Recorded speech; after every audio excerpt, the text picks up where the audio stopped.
Hi everyone, welcome to part 3 of my Tokyo series. If you haven't seen the other two, I will tag them somewhere along the top here during this video, so make sure to check them out if you haven't seen them already. This video is about my day in the centre of Tokyo, so let's get on with the video.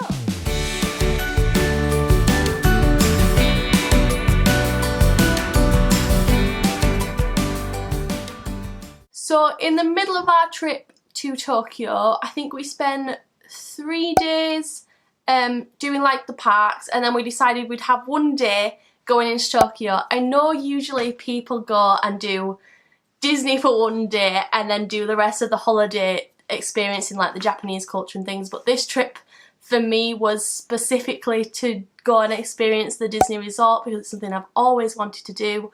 So we did it a bit odd compared to other people, but it was the way I wanted to do it.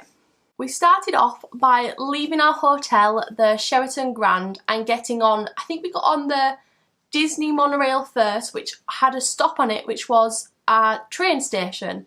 So we got on the train at the train station and we headed to Asakusa, where we wandered the streets for a bit. We did a little bit of shopping, we walked through all the different stalls. We actually stopped for an iced matcha and these weird like peanut butter things, which were actually really good. I know Jenny, my sister, didn't like them because she's not a huge fan of that taste, but I really enjoyed them. They were like a really weird like sticky texture. And then we walked a bit further up to the temple, where we got lots of different pictures. We really took in like the old Japanese culture. This was really cool because I've never seen anything quite like this before. I've never really been to any country where there's been temples, so this was a really good learning experience for me. There was loads of different things there. There was a fountain where you were meant to wash your hands.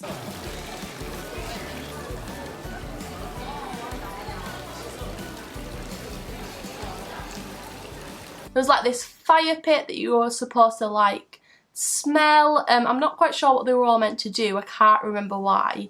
But then we stopped and paid for like a fortune telling, where we had to shake this metal container and a bit of wood would come out with like a symbol on it, and then you'd have to find your symbol on the drawers that were in front of you, and then you'd pull open the drawer and get a piece of paper out of it which would then say your fortune.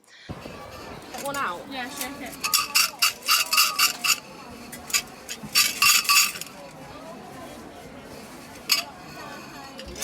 My fortune was actually a really good fortune, so I got to keep mine, and I think you were meant to keep it to celebrate it and see when it comes true.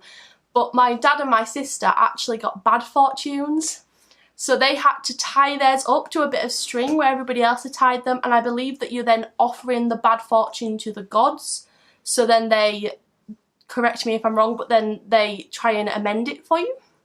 But this was a really nice thing to do while we were there. It was a bit of like immersion into the culture, and yeah, it was definitely worth whatever money we paid for it. We didn't spend very long here. I think we were there for about 2 hours, maybe 2 hours and a half, because we wanted to fit in as much as we could during the day. But I hope one day, if I ever get a chance to go back, I'd love to spend a bit more time in like those kind of cultural areas, because we then got back on the train and went to Shibuya City. I really don't think I'm pronouncing that right, so I'll just insert the name of it here because I don't really want to get it wrong. But this is where that world famous crossing is, and it's actually the world's busiest crossing, and it was really cool to stand there and like literally every time the light changed, people just seemed to come out of nowhere and take over the road. It was really cool, but it was really weird to see, but also it was just like a big busy bustling city that you would find literally in any country.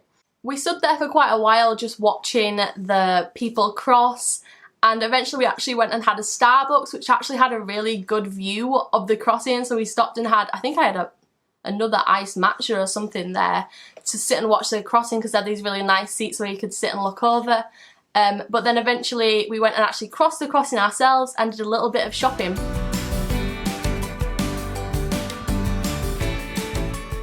I just remember finding this really crazy shop, and I think it was called Mega Donkey, and it literally had everything and anything you could imagine in it. It had all the cool like Kit Kat flavours that I know a lot of people go to Japan for. It had food, it had kitchen things, it had home supplies, it literally had everything, and it was crammed full, and it was a really cool experience to walk into a shop like that. I found the shopping in Tokyo was really quite different. I was expecting it to be the same as any other city really, because most places is like, the only place I've really been to is America, and obviously it's very similar to England. So the shopping here was very different. We also managed to find a Disney store, which was quite funny to say. We'd just done Disney the whole holiday and found a Disney store, which was cool. It had like a little castle entrance. But yeah, the shopping was different to what I imagined it to be. So that's the end of my Tokyo day, part 3. Thank you so much for watching.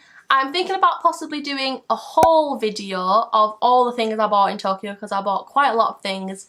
And they are a little bit crazy because Tokyo Disneyland is known for its merchandise. So if you would like to see one of those videos, please go leave me a comment down below. Also, if you have any other questions about maybe booking a holiday to Tokyo, because I found it extremely hard to do that. It took us about 3 months to find somewhere that would take us to Disneyland Tokyo. So if you'd like to see a video about that or just a little bit more information, please leave me a comment down below and I can help you out. Thank you so much for watching, and I will see you next Sunday. Bye!